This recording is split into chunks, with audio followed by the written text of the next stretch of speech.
Good morning बच्चों। पिछले class में मैं आप लोगों को क्या पढ़ा रहा था भाई? Plasma membrane.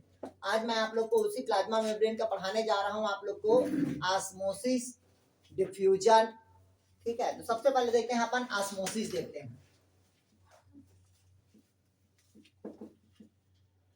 ये देखिएगा ऑस्मोसिस। ऑस्मोसिस मतलब क्या होता है भैया? आपका परासरण। और परासरण मतलब आपको पता है कि कहता है कि हाई कॉन्सेंट्रेशन मतलब क्या होता है? अधिक सांद्रता से कम सांद्रता की ओर, मतलब लो कॉन्सेंट्रेशन की तरफ क्या करना? गमन करना। और इसे क्या होता है? परमेबल मेम्ब्रेन की क्या होती है? रिक्वायर्ड होती है। परमेबल नहीं होता वो कौन सा होता है? आपका सेमी परमेबल मेम्ब्रेन होता है। क्लियर है? जहां सेमी परमेबल मेम्ब्रेन की रिक्वायर्ड होगी वहां कौन सा क्रिया होगा? आपका ऑस्मोसिस क्रिया होगा। कौन सा क्रिया होगा? आपका ऑस्मोसिस। और जहां मेम्ब्रेन नहीं रहेगा वहां हमेशा क्या होगा? आपका डिफ्यूजन होगा। क्लियर हुआ? यहाँ तक के बहुत सारे पुस्तक में विसरण को अपोजिट दे देता है कि लो कॉन्सेंट्रेशन से क्या कर देता है भाई? वो हाई कॉन्सेंट्रेशन कर देता है। कहता है कि नहीं कहता है यार? जैसे कि आपसे मैं पूछा कि जैसे कोई भी मनुष्य वातावरण में उपस्थित ऑक्सीजन को शरीर के अंदर ग्रहण कर रहा है तो वो कौन सी क्रिया होगा? विसरण होगा कि परासरण होगा? तो वो हमेशा क्या होता है? विसरण होता है, क्योंकि मेम्ब्रेन की आवश्यकता यहाँ पास नहीं है। यहाँ सिर्फ फिल्टर के लिए हेयर्स लगा होता है। आया समझ? वो विसरण क्रिया है, मतलब वो अधिक से कहाँ आ रहा है? कम क्या आ रहा है, लेकिन मेम्ब्रेन की रिक्वायर्ड नहीं है। इस कारण वो कौन सी क्रिया है? विसरण है। क्लियर वहां तक के? कोई डाउट कहीं पास? लेकिन अगर हम अंडा को उबाल रहे हैं और उसमें से अगर जल बाहर जा रहा है तो वो कौन सी क्रिया होगा? आपका परासरण होगा, क्योंकि वहां पास किसकी आवश्यकता होती है? मेम्ब्रेन की आवश्यकता होती है। क्लियर हुआ तक के? मतलब अधिक सांद्रता से कम सांद्रता की ओर गमन करना, जिसमें अर्ध पार्क में झिल्ली की आवश्यकता होगी, वो क्रिया क्या कहलाएगा? आपका परासरण होगा। क्लियर हुआ तक के? तो जो परासरण की क्रिया होती है वो अलग अलग प्रकार से होता है, मतलब अलग अलग उसको टाइप्स में क्या किया गया है? डिवाइड किया गया है। तो पहला टाइप से लिखिए आप लोग आइसोटोनिक सॉल्यूशन। पहला लिखिएगा आप लोग, क्या लिखेंगे? पहला आइसोटोनिक सॉल्यूशन देखिएगा, आइसोटोनिक सॉल्यूशन। इसमें क्या कहता है? ध्यान से समझिएगा। जब कहता है जब किसी विलयन की सांद्रता मतलब कोशिका द्रव्य की सांद्रता के बराबर होगा, मतलब देखिएगा जब किसी विलयन की सांद्रता मतलब कोई भी एक विलयन की क्या है? वो सांद्रता है। ठीक, इसकी सांद्रता अगर कोशिका द्रव्य मतलब क्या कहता है? साइटोप्लाज्म के अगर बराबर होगा। क्लियर हुआ? अगर साइटोप्लाज्म के बराबर होगा तो वो कौन सा सॉल्यूशन कहलाएगा? Isotonic solution. मतलब कोशिका द्रव्य की सांद्रता, ठीक, और कोशिका के विलयन की सांद्रता दोनों क्या होगा? इक्वल होगा। जब दोनों बराबर है तब उसे हम क्या कहते हैं? आइसोटोनिक, मतलब समपराश्रय विलयन कहते हैं। मतलब इधर का विलयन ना इधर जाएगा ना इधर का विलयन इधर आएगा, दोनों का बैलेंस है। क्लियर हुआ? नहीं समझ? कहता है जब किसी विलयन की सांद्रता कोशिका द्रव्य के सांद्रता के क्या होगा? बराबर होगा, तब उसे क्या कहते हैं? आइसोटोनिक। कुछ नहीं है यार, जब किसी मतलब विलयन की सांद्रता कहता है, किसकी सांद्रता कहता है? जब किसी कोशिका में विलयन की सांद्रता, बस ये शब्दों को याद रखना। और दूसरा क्या है? साइटोप्लाज्म, इसकी सांद्रता अगर दोनों बराबर होगा तब क्या कहेंगे? Isotonic solution. अगर लिखना है तो लिख लीजिएगा। जब किसी विलयन की सांद्रता कोशिका द्रव्य के, देखिए, जब किसी विलयन की सांद्रता कोशिका द्रव्य की सांद्रता के बराबर हो, जब किसी विलयन की सांद्रता कोशिका द्रव्य के बराबर हो तो उसे आइसोटोनिक सॉल्यूशन कहते हैं, समपराश्रयी विलयन कहते हैं।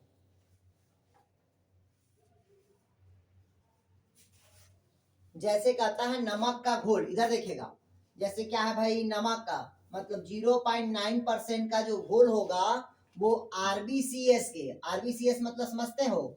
लाल रक्त कणिकाएं की क्या होगा? बराबर होगा, तब उसे क्या कहते हैं अपन? आइसोटोनिक सॉल्यूशन कहते हैं।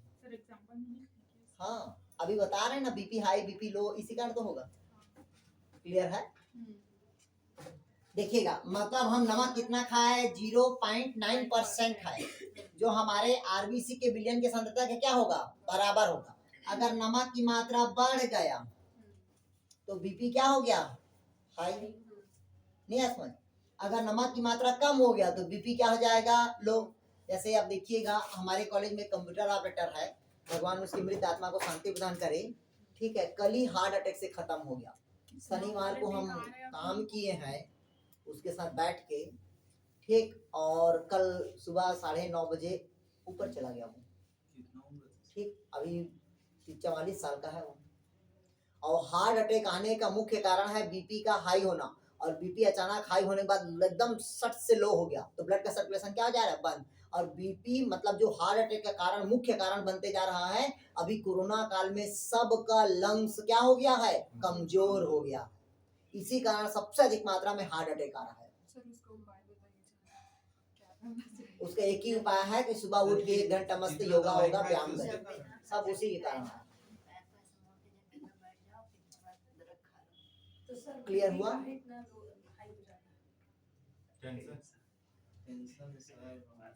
क्लियर हुआ?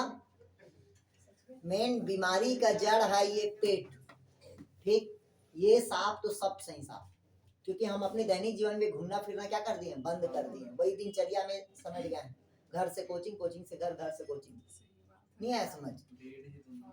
क्लियर हुआ? तो पहला कौन सा सॉल्यूशन हुआ आपका, आइसोटोनिक सॉल्यूशन। दूसरा लिखिएगा हाइपोटोनिक सॉल्यूशन, दूसरा लिखिएगा हाइपोटोनिक।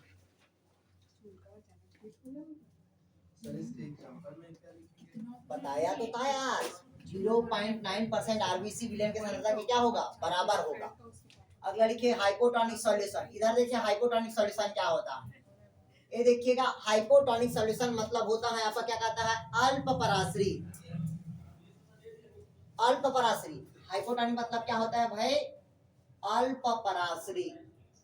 इधर देखिएगा, ध्यान समझिएगा, इधर देखिएगा, ध्यान समझिएगा। पहला क्या कहता है, हाइपोटोनिक। हाइपो मतलब क्या होगा, कम, हाइपर मतलब ज्यादा होगा, ठीक। तो कहता है विलयन की सांद्रता कोशिका द्रव्य के सांद्रता के कम होगा, क्या होगा, कम होगा, तब वो क्या कहलाएगा, हाइपोटोनिक सॉल्यूशन। आया समझ है? मतलब कहता है विलयन की सांद्रता कोशिका द्रव्य के सांद्रता से क्या होगा, कम होगा, तब उसे क्या कहते हैं, हाइपोटोनिक सॉल्यूशन। लिखिएगा, जब विलयन की सांद्रता कोशिका द्रव्य की सांद्रता से कम हो तो उसे अल्प पराश्री विलयन कहते हैं।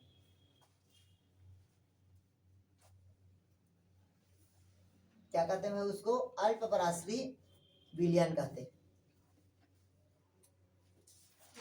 यानी सर जो विलयन है वो सेल के अंदर चले जाएगा। गुड, इधर देखिए, मतलब कहता है विलयन की सांद्रता है, ठीक, उसकी कोशिका द्रव्य की सांद्रता से क्या होगा, कम होगा, ठीक, नहीं है समझ। तो विलयन की सांद्रता कभी भी कम से हाई की तरफ नहीं जा रहा, नहीं है समझ। मतलब भाई विलयन की सांद्रता है कोशिका द्रव्य की सांद्रता से क्या होगा, कम होगा। मतलब विलयन की सांद्रता क्या है, कम है, जबकि साइटोप्लाज्म की सांद्रता क्या है, ज्यादा है। तो जो कोशिका द्रव्य का जो सांद्रता होगा वो कहां तरफ जाएगा, विलयन की तरफ। मतलब कहता है कि ये शक्कर है और ये क्या है, पानी है, ठीक। तो विलयन की सांद्रता मतलब यहाँ पास पानी की सांद्रता क्या हो गया, कम है, और शक्कर की सांद्रता क्या है, ज्यादा है। तो पानी को शक्कर क्या करेगा, खींच लेगा, नहीं है समझ। तो ये हो गया पानी विलयन की सांद्रता, और शक्कर क्या हो गया, कोशिका द्रव्य की सांद्रता। आया समझ, नहीं आया भाई। जैसे ये पानी में भींगा हुआ है और ये पानी में नहीं भींगा हुआ, ठीक। तो पानी में भींगा हुआ इसके नजदीक आएगा तो ये भी क्या हो जाएगी, भींग जाएगी, नहीं आया समझ, नहीं आया लगता समझ। क्लियर हुआ? कौन सा वाला, वो अभी आएगा, लेकिन इसके बाद वाले में आएगा, टेंशन मत लो, ठीक। क्लियर हुआ? इसमें आता है अंगूर, ठीक। अंगूर है, धूप में रख दो तो पानी कहाँ चला जाएगी, बाहर चला जाएगा, धूप में रखने से। क्लियर हुआ? इससे जस्ट वही उसके बाद ही एग्जाम्पल देंगे उसको, हो गया, लिख लिया। अगला लिखिएगा हाइपरटोनिक सॉल्यूशन, लिखिएगा हाइपरटोनिक सॉल्यूशन।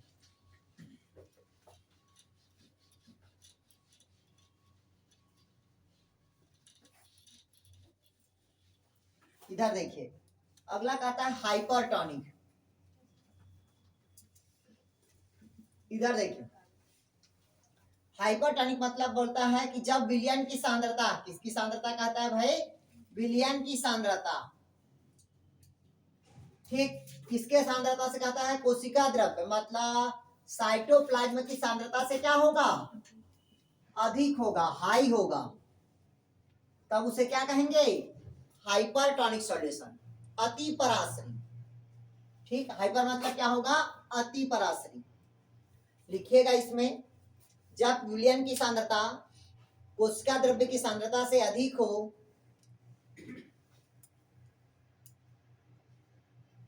जब विलयन की सांद्रता कोशिका द्रव्य की सांद्रता से अधिक हो तो उसे अति पराश्री विलयन कहते हैं।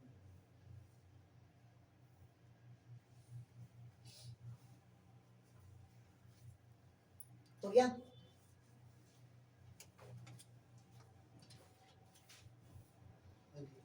ये सांद्रता के आधार पर हो गया, तीन प्रकार के, किसके आधार पर हुआ, सांद्रता के आधार पर। पहला क्या बताया मैं आप लोग को, आइसोटोनिक, दूसरा हाइपो, तीसरा क्या होगा आपका, हाइपर।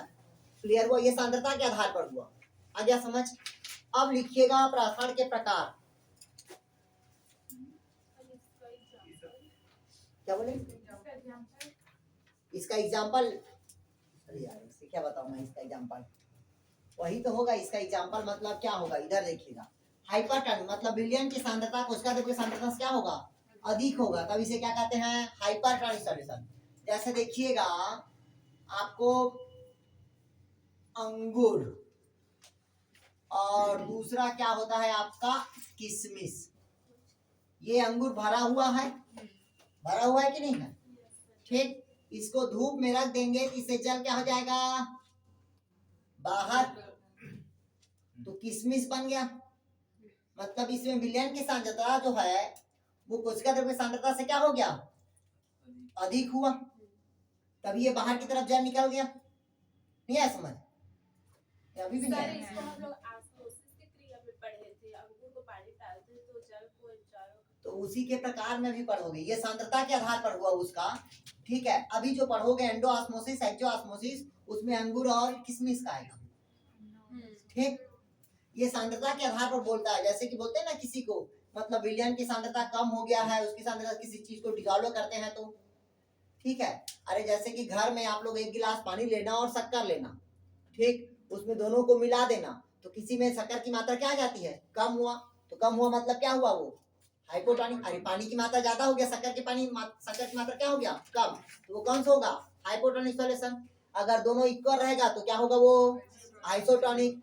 अगर मान लीजिए हाइपोटोनिक, शक्कर की मात्रा क्या हो गया, ज्यादा, और पानी की मात्रा क्या हो गया, कम, तो वो क्या हो जाएगा, हाइपोटोनिक सॉल्यूशन। मतलब वो किसके ऊपर होता है, सॉल्यूशन के ऊपर डिपेंड करता है, सांद्रता के ऊपर। क्लियर हुआ है तक के। चलिए तीसरा, अगला लिखिएगा परासरण के प्रकार, इसमें पढ़ोगे आप लोग अंगूर वाला, लिखिएगा परासरण के प्रकार।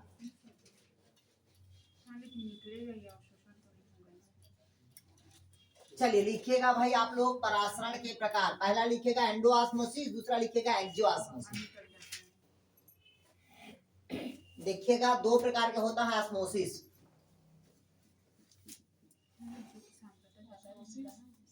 पहला होता है एंडोऑस्मोसिस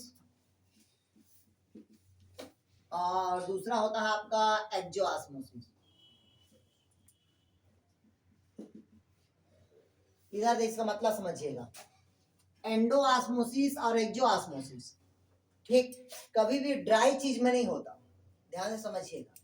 ड्राई चीज में हमेशा इम्बिबेशन की क्रिया होती, कौन सी क्रिया होती है, इम्बिबेशन, अंधा चूषण की बात होती है। लेकिन जहां सांद्रता की बात होगी, जहां किसकी बात होती है, सांद्रता, मतलब जमाने से कुछ कुछ करेगा, ठीक है, वहां हमेशा किसकी बात होती है, एंडोऑस्मोसिस और एक्सोऑस्मोसिस। क्लियर हो, कभी भी सूखा चीज में ऑस्मोसिस की क्रिया नहीं होगी, हमेशा एंडोऑस्मोसिस होगा सूखा चीज, मतलब उसको सॉरी एंडोऑस्मोसिस नहीं, इम्बिबेशन बोलते हैं। तो देखिएगा ऑस्मोसिस कितने प्रकार का होगा, कहता है दो प्रकार के, ठीक।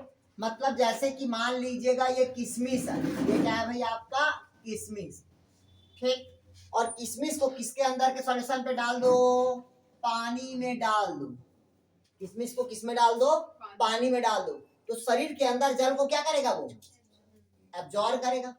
जब शरीर के अंदर जल को एब्जॉर्ब करेगा तो उसे हम कौन सा ऑस्मोसिस कहते हैं? एंडोऑस्मोसिस। क्यों? क्योंकि किशमिश में किसकी आवश्यकता होती है? मेम्ब्रेन की आवश्यकता होती है। क्लियर हुआ यार? नहीं आया समझ? नहीं आया? मतलब घर में किशमिश है, किशमिश को पानी में डुबा देना, तो पानी में डुबा दोगे तो जल को क्या करेगा? एब्जॉर्ब करेगा। जब जल को एब्जॉर्ब करेगा तो क्या कहलाएगा वो? एंडोऑस्मोसिस। क्लियर हुआ? तो डाउट कहीं पास? बन जाएगा ये? नहीं आया समझ? क्लियर हुआ? दूसरा, अगर इसी को अंगूर को या शुगर के सॉल्यूशन में डाल दो, किसमें डाल दो? शुगर के सॉल्यूशन में, तो अंगूर के पानी को शुगर क्या करेगा? एब्जॉर्ब कर लेगा। या वो भी एग्जाम्पल नहीं, तो अंगूर को कहाँ डाल दो? धूप में रख दो, तो पानी को क्या कर देगा? वो बाहर कर देगा। ठीक है, मतलब चपट जाएगा। तो वो कौन सा क्रिया होगा आपका? एक्सोऑस्मोसिस। मतलब शरीर के अंदर जल का ग्रहण करना क्या कहलाएगा? एंडोऑस्मोसिस। और शरीर से जल को बाहर निकालना मतलब क्या कहलाएगा? वो एक्सोऑस्मोसिस। आया समझ? अगर पूछा आपसे कि किशमिश में किसका एग्जाम्पल होगा, तो किशमिश किसका होगा? एंडोऑस्मोसिस। अंगूर किसका उदाहरण है? तो एक्सोऑस्मोसिस। क्लियर हुआ? नहीं है समझ? बन जाएगा? चलिए अगला लिखिएगा।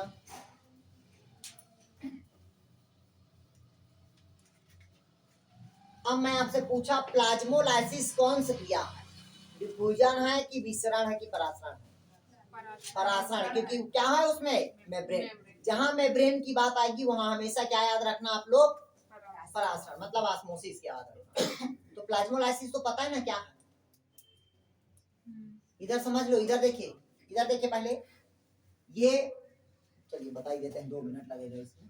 प्लाज्मोलाइसिस, डी प्लाज्मोलाइसिस बोलते हैं उसको। इधर समझिए, पहला देखते हैं अपन, अब इसी का है परासरण का प्लाज्मोलाइसिस।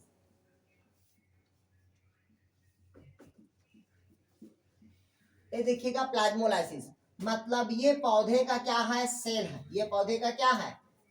सेल है। क्लियर है? मतलब ये प्लांट का क्या होगा आपका? Cell wall. और प्लांट के सेल वॉल से लगा हुआ क्या रहता है आपका? Cell membrane. क्या पाया जाता है? Cell membrane. क्लियर हुआ? अब इसको हम कहां लेके चल दिए? धूप में ला दिए। कहां ला दिए? धूप में। तो जितने भी जो सेल वाल से जो सेल मेम्ब्रेन होता है उसकी दूरियां क्या होने लगती है? हटने लगती है। और जितने भी जो सेल मेम्ब्रेन होगा, तो ये तो हो गया सेल वाल। अब इससे सेल मेम्ब्रेन उसकी दूरियां क्या होने लगती है? हटने लगती है। और अंत में ऐसा हो जाएगा कि जो सेल मेम्ब्रेन होता है ये सेल के एक कॉर्नर पे आके क्या हो जाएगा? व्यवस्थित हो जाएगा। मतलब कुल मिला के सेल वाल से सेल मेम्ब्रेन की दूरियां क्या हो गई? हट गई। और पूरे उससे सेल मेम्ब्रेन से जल का क्या होने लगा? निष्कासन हो लगा। इसके अंदर क्या रहता है? साइटोप्लाज्म। और साइटोप्लाज्म से सभी प्रकार के जो द्रव होगा वो कहाँ निकल गया? पानी बाहर निकल गया। तो सिर्फ उसमें बचा क्या है? Cell organ. तो ये क्रिया क्या कहलाएगा आपका? प्लाज्मोलाइसिस कहलाएगा। क्लियर हुआ? आ गया? मतलब सेल मेम्ब्रेन क्या हो गया? सिकुड़ गया। सेल आर्गन तो वही है। क्लियर हुआ तक? ये हो गया आपका क्या हुआ? प्लाज्मोलाइसिस। पुनः इसको जल में डुबा देंगे तो क्या हो जाएगा? वो डी प्लाज्मोलाइसिस हो जाएगा। आया समझ? ये आया। मतलब पहले प्लाज्मोलाइसिस हुआ, सिकुड़ गया, हाँ पानी में डाल दोगे तो फिर डी प्लाज्मोलाइसिस हो जाता है। क्लियर हुआ? फिर अपना प्रारंभिक अवस्था में आ जाता है। क्लियर हुआ? इससे 2 ही याद रखना, पहला प्लाज्मोलाइसिस, दूसरा क्या होता है? D plasmolysis. मतलब अगर जल का बाहर निकलना क्या कहलाएगा? वो प्लाज्मोलाइसिस। और जल के अंदर उसको डुबा दिए तो फिर अपना प्रारंभिक अवस्था में आ जाएगा तो वो डी प्लाज्मोलाइसिस। ये कौन सी क्रिया है तो आपका पूछेगा तो परासरण। जहां मेम्ब्रेन की बात आती है हमेशा वहां क्या होगा? आपका परासरण होगा। क्लियर हुआ? चलिए अगला लिखिएगा विसरण।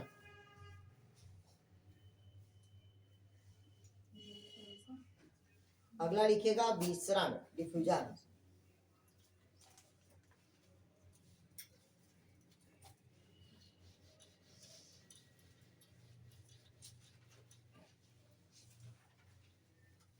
ध्यान समझिएगा, परासरण में विलयन की सांद्रता की बात होती थी। किसकी बात होती थी? सांद्रता की। ध्यान से समझिएगा, परासरण में किसकी बात होती है? सांद्रता की बात होती है। ध्यान से समझ लीजिएगा, परासरण में हमेशा किसकी बात होती है? सांद्रता की। और इसमें किसकी आवश्यकता होती है? तो मेम्ब्रेन की। किंतु परासरण में, सॉरी विसरण में सांद्रता की बात नहीं होती, इसमें अणु के आयन की बात होती है। ध्यान से समझिएगा, इसमें विसरण में किसकी बात होगी? अणु के आयन की बात होती है। मतलब कहता है उच्च सांद्रता वाले क्षेत्र से निम्न सांद्रता वाले आयनों के अणुओं के अभिगमन को हम क्या कहते हैं? विसरण कहते हैं। ध्यान समझिएगा, इसमें क्या कहता है, जब किसी विलयन की सांद्रता की बात हो रही थी कि नहीं थी, मतलब अधिक सांद्रता से कम सांद्रता की ओर क्या कर रहा था? गति कर रहा था। परासरण में कहता है कि जब विलयन की सांद्रता ठीक उच्च मतलब अधिक सांद्रता से कम सांद्रता, अणु के आयन गति करते हैं। ध्यान समझिएगा, इसमें कौन शब्द आया? अणु के आयन गति करता है, तब इसे क्या कहेंगे? विसरण कहेंगे। इसमें सांद्रता की बात हो रही है और इसमें अणु के आयन की बात हो रही है, तब इसे हम क्या कहते हैं? विसरण कहेंगे। इसमें मेम्ब्रेन की आवश्यकता नहीं होती। क्लियर हुआ? परिभाषा थोड़ी लिखना पड़ेगा, बन जाएगा। मतलब इसमें कहता है जब किसी विलयन की सांद्रता अधिक सांद्रता से कम सांद्रता की ओर गमन करती है और अर्धपारगम्य में झिल्ली की आवश्यकता होती है तो परासरण।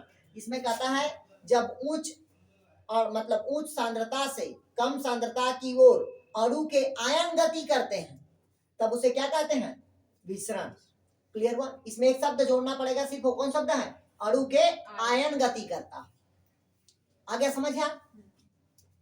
तब इसे हम क्या कहते हैं भाई? अपन डिफ्यूजन कहते हैं। पसीना जो निकलता है वो परासरण में है, विसरण में है? क्या बोले? शरीर से पसीना आता है। परासरण में आएगा। हमेशा में ब्रेन से बाहर निकल रहा है, मतलब क्या हुआ? परासरण। आपके शरीर में क्या है? अंदर से बाहर निकल रहा है, लेकिन बाहर से अंदर जा रहा है क्या? पानी में डूबोगे तो शरीर के अंदर से छेद पानी में अंदर चल देगा क्या? जाएगा क्या? जाता है? हाँ, और इंक डाल दिया। अरे गधो, पानी में इतना को डुबा दो, आपके शरीर के छेद से पानी अंदर घुस रहा है क्या?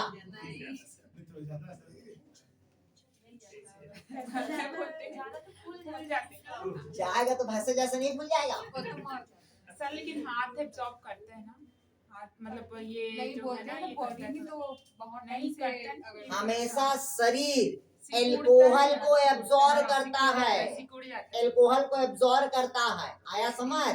कभी भी शरीर पानी को एब्जॉर्ब नहीं करता। सिकुड़ जाता है। हम लोग से पानी निकल जाता है। नहीं सर, जो पानी से जो बच्चे हैं, उन लोग का खून भी तो जाते हैं ना नहीं, खुलते भाई। तो वो माउथ से नाक से अंदर जाता है, शरीर से कहाँ जाता है? आप लोग भी नहीं। लेकिन सर सही में हम लोग जैसे पानी में ज्यादा टाइम तक रहते तो सिकुड़ा हो जाता है ना। हाँ, बॉडी पे। हाँ, तो हम लोग से तो निकल लेकिन हमारा बॉडी से नहीं आता है आइसोटोनिक ये। सॉल्यूशन मतलब क्या हो जाता है? हाइपरटोनिक सॉल्यूशन हो जाता है। आया समझ? आइसोटोनिक करते तो हमको नॉर्मल रहता है, ठीक।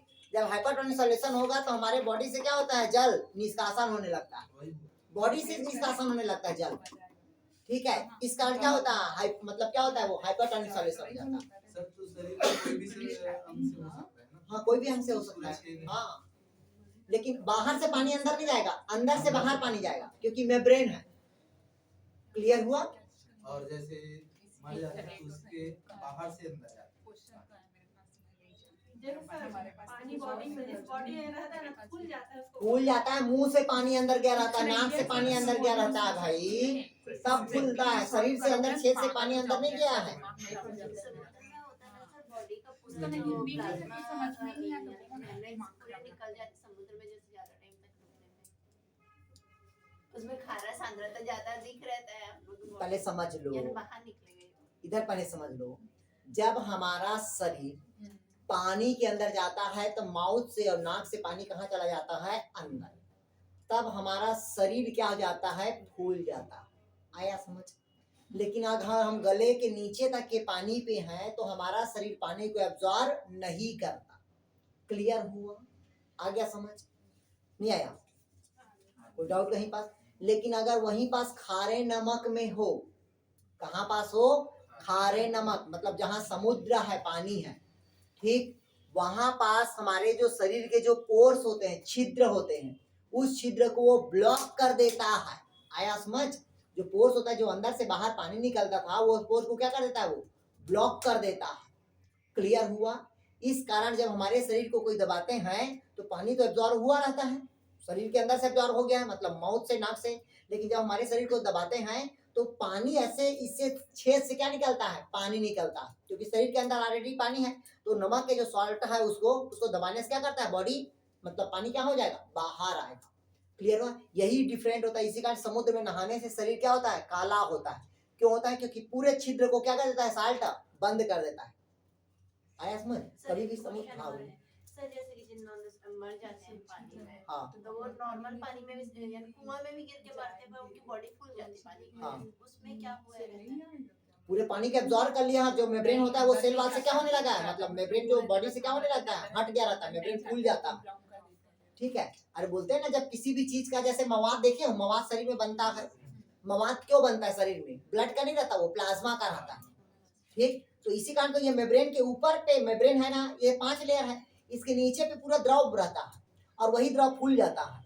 तो वो जो मेम्ब्रेन और जो बॉडी का जो साइटोप्लाज्म है वो दोनों एक दूसरे से क्या होने लगे, हट गया, तब वहां पर स्वेलिंग होता है। गौर किए हो कभी? स्वेलिंग भी देखिएगा, ऐसे कुछ कुछ करता है।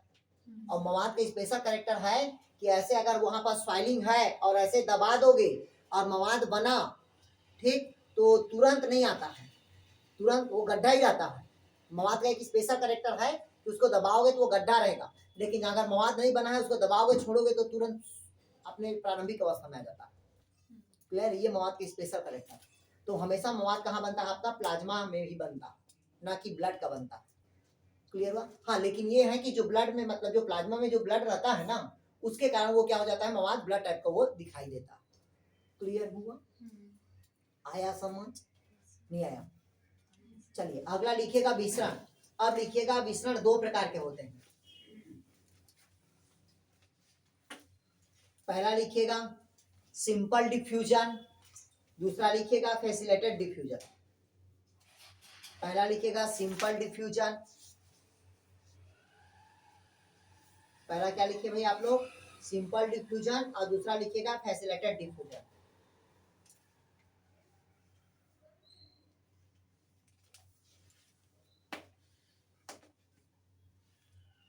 सिंपल डिफ्यूजन में लिखिएगा, देखिए इसमें अणु उच्च सांद्रता से निम्न सांद्रता की ओर गति करता है।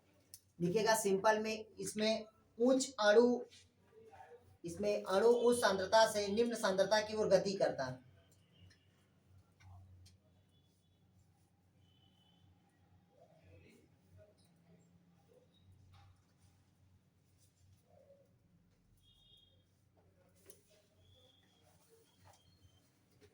ठीक, फैसिलिटेटेड में लिखिएगा इसमें उच्च अणु लिखिएगा, इसमें अणु उच्च सांद्रता से निम्न सांद्रता की ओर गति करता है, किंतु वाहक की आवश्यकता होती है। देखिए इसमें अणु उच्च सांद्रता से निम्न सांद्रता की ओर गति करता है, किंतु इसमें वाहक की आवश्यकता होती है।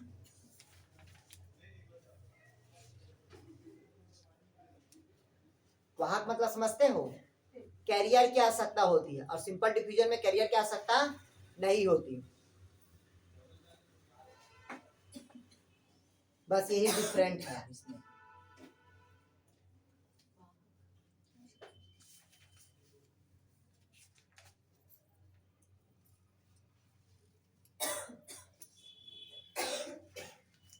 क्लियर हुआ है? इसको कुछ आया समझ?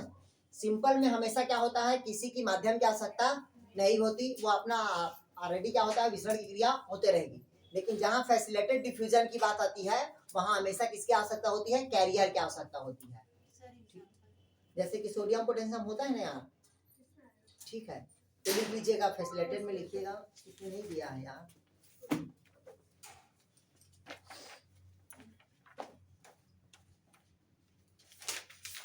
नहीं दिया होगा सब में यार,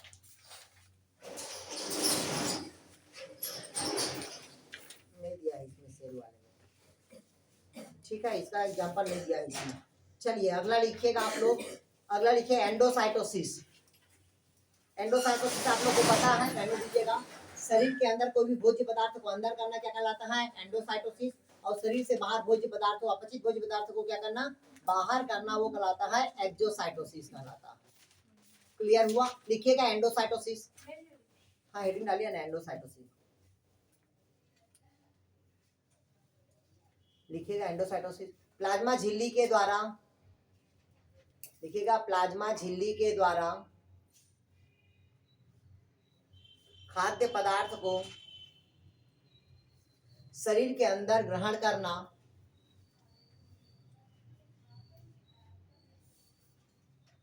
एंडोसाइटोसिस कहलाता है।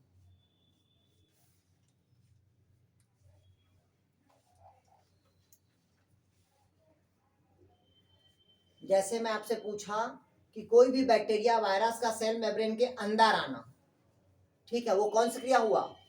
एंडोसाइटोसिस होगा। क्लियर हुआ? और शरीर से अगर वही माइक्रोमॉलिक्यूल्स को क्या कर रहा है, अगर बाहर कर रहा है तो क्या कहलाएगा आपका? एक्जोसाइटोसिस। नीचे लिखिएगा और एक्जोसाइटोसिस। एंडोसाइटोसिस किसी का भी लिख लो, कोई भी भोज्य पदार्थ का शरीर के अंदर क्या करना? ग्रहण करना, वो कहलाएगा आपका एंडोसाइटोसिस। और शरीर से बाहर निकालने की क्रिया कहलाता है एक्जोसाइटोसिस।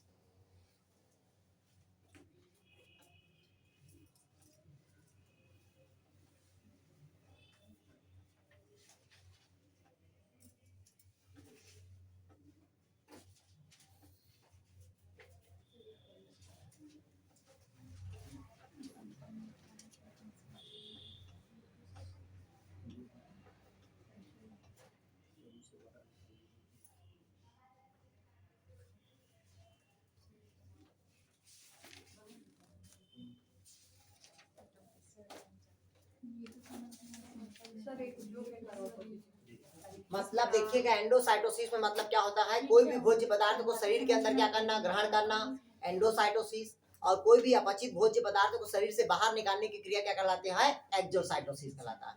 ये दोनों क्रिया अमीबा में होता है, लिख लीजिएगा।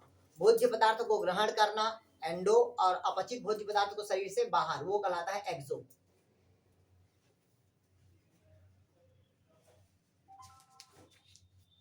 लेकिन सर अमीबा में वो तो डायरेक्ट सीधा निकल लेता है उसे प्लाज्मा मेम्ब्रेन से। मुंह कहाँ पाया जाता है?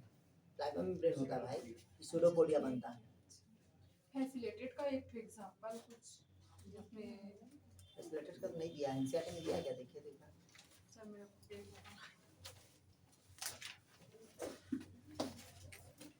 चलिए अब अगला लिखिएगा। मेरे हिसाब से ये हो गया है, ठीक है। बाकी इसमें जो बचा है पीसीडी, डीपीसीडी जो है ना आपका, मतलब diffusion pressure deficient, suction pressure, ये प्रेशर, वो सब मैं प्लांट बॉडी के वाटर एब्जॉर्प्शन में पढ़ाऊंगा। क्लियर है? तो अब आप लोग हेडिंग लिखिएगा। आप लोग को जो इसमें टॉपिक बचा हुआ है वो है आपका सेल साइकिल। चलिए हेडिंग डालिएगा सेल साइकिल। चलिए हेडिंग डालिएंगे आप लोग सेल साइकिल। चलिए स्टार्ट करें सेल साइकिल। अगला वीडियो बना दूंगा यार, दिया क्या उसको? वो प्लांट इसमें बाटा के फिजियोलॉजी में absorption, अच्छे से वही दिया बता रहा हूँ मैं। तो आपने सर इसको पढ़ा दिए।